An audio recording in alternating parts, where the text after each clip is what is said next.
Hello, behind me the Renault Arkana. It has 14 standard safety features, a raised driving position, and it's half the price of a BMW X4. That is a good start. Coming up, my top features, the prices, running costs, but first I want to address the driving of this, because if, like me, you've been on the internet and you've seen one or two people saying lukewarm things about this car, you might be a bit surprised. One in particular said, this car isn't very fun to drive. Not entirely sure that's fair, and I don't actually know what fun to drive means. What is fun to drive? What? Right, here it is then, another clever hybrid that has an engine and a battery, and you don't need to plug it in. It's a 1.6 petrol. It has 145 horsepower and design that will make you look athletic and attractive. Here are some other cars for similar sort of money, and I want to find out how this stacks up. First, let's have a look inside the cabin. I'm not sure what I expected from a Renault, but let's have a look at a picture of a Toyota CHR. And in terms of materials, I think they are about the same. I think the Toyota maybe just takes it, but there's a lot in here that is better than the Toyota. For instance, the digital dash. There's nothing too fussy about it, but I think it's very nice to look at, very modern. Big steering wheel. If you like something that's big and kind of bussy, this will work for you. Nice buttons, angled in so you can see or not see. You can just do it with your eyes on the road, which I think is very nice. Lovely big buttons to turn up the heaters and so on.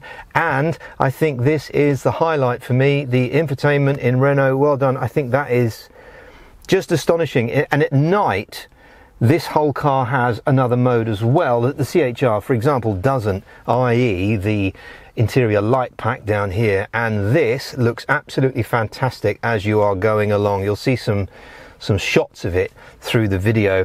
Seating position is good. I've got lots of legroom in the front despite what happens in the back, and I think these seats have got a really nice design to them. Bit of stitching, nice bit of fabric, nice bit of support, and of course an armrest and two cup holders here. In the front there is no wireless charging, but of course that will be an option, and there's two old-fashioned USBs here to charge your phone, and if you want to use Apple and Android, which with this system I'm pleased to say you won't need to do. Look at this. This is the key. Not sure if you can see this. A lovely key, and you even get a little slot for where the key lives. I think that's the first company that's ever done that. One of my favourite features of the car is the back, because I really think this is a very good look. This full LED strip that goes along the back, and of course look, there are no exhausts. How very modern. I haven't fully decided on the front yet, although it is growing on me an awful lot. At first I didn't like these, but when you actually see them in the flesh, and for some reason I wanted them to not be there. I thought that would be more X4-ish if they, but now I'm kind of like, they're alright. And then these little bits of chrome they're a bit cheeky, aren't they? Yeah, see, it's grown on me even during this. You can dream it, drive it, with monthly deals beginning with a 3, saving 12.9% over 2 years on a lease versus buying one. Cheapest insurance was £313 a year, and 3 years servicing or 30,000 miles costs £9.99 a month. Yes, less than Netflix. Right, good news and bad news. You get more space in one of these than a T-Roc and a CHR. That's good news. The loading area is flat, nice big boot when you've got the seats up, 60/40. The bad news is getting in, because if you have got someone tall to go in the back, there's not a lot of knee room or headroom because of this very stylish sloping. Do you know what? I'll just show you. So what you have to do is bend at the hip first. Okay, so you bend at the hip. Nicely bend the knee, put the chest, chin to chest move in. Swing your legs round, mind your hips. That's it, move your knees in and you are there. Okay, on to the driving then. And earlier on we mentioned fun to drive. Again, not sure what that means, because fun means different things for different people. So fun, some people find fishing fun. I've got a friend who whittles. Let's be a little bit more specific. So first things first, the sounds that come from the car are interesting, because you've got these different hums sort of hybrid noises and an overall kind of Star Trek noise about the car. You won't be able to hear it here because it is very, very subtle. But it is quite nice. There is some road noise. Not a massive amount, but enough for me to mention it. Again, not at these speeds. And in terms of the steering itself, I think the steering is very interesting. Now, normally, Renaults have had this very sort of light and fluffy steering that kind of overcorrects, sends the car all over the place. No, not the case here. They have stiffened the suspension in this car. The steering wheel itself is large, almost bus-like, making you feel a little bit important. And onto the suspension. The suspension is about as perfect as it could be for a car of this price. There aren't any issues. Now, there's a funny noise. See, now the engine's doing something there. It's like a CVT gearbox thing. There's noises. Sometimes the engine just starts to whine. I don't know. It takes a little bit of getting used to. I think this is a comfortable car with a lot of vision. I feel like I'm driving a glass bubble. According to Renault, the name Arkana relates to mystery and attractiveness. The company is owned 15% by the government of France. And have a look at this. This is the new concept Renault 5 electric thing. It is a nice looking thing. I would like one of those. Quick go with the Austin Powers test, the 3-point turn, which I think is important in a family car because, you know, if you're doing the school run and all of that, there's nowhere to park. You've got to be able to see what you're doing, not curb it. There's the reverse camera in action there. I like the little bleeps and bloops. Boop. Little spacey. There you go.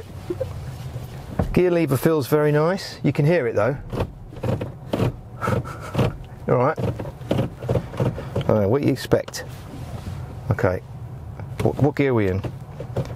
Oh, it's put the parking brake on. It's got an automatic parking brake. Take that off. Right, we're in the middle of the road. Okay.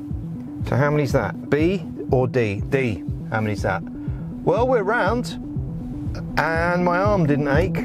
It's light enough for that stuff. I like how easy it is to enter an address on the screen and how fast this destination loads. First showing you an overview, then on the move, a 3D style interface. Driving assistance is also very quick in one menu, which you can adjust on the fly. And it also has the fastest way I've seen for ages to find local parking spaces with a 2-click interface.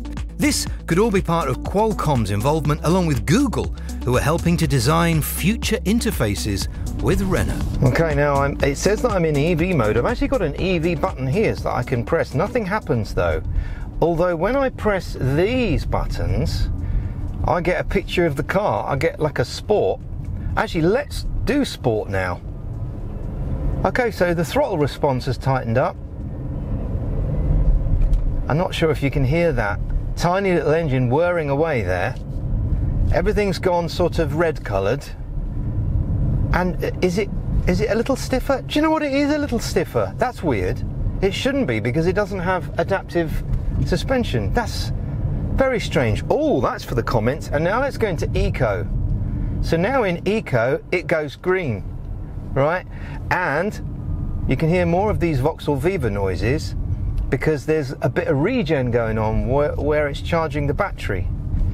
40 miles to the gallon is what I'm seeing. A car of this size is very good. Right, now what gear are we in now? Yeah, so now you can go into B mode. B is regen mode, kind of like in an electric car. So you lose a bit of power and you gain a bit of charge. I can see it's charging now on my little dash. It's good, isn't it?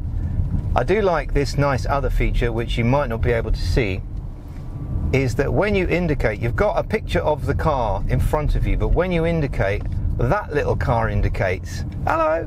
Before my top 3, the honesty bit, this material on the back of these seats isn't the greatest I've seen, and there is also a strange gap between the seats and the boot, but that's a small thing. Right, number 1, the infotainment. Big highlight for me now, one of my favourite systems for ease of use. Number 2, the design language and how it looks. And finally, number 3, the driving position and the 5-year warranty. Yes, that's 2, but that's okay.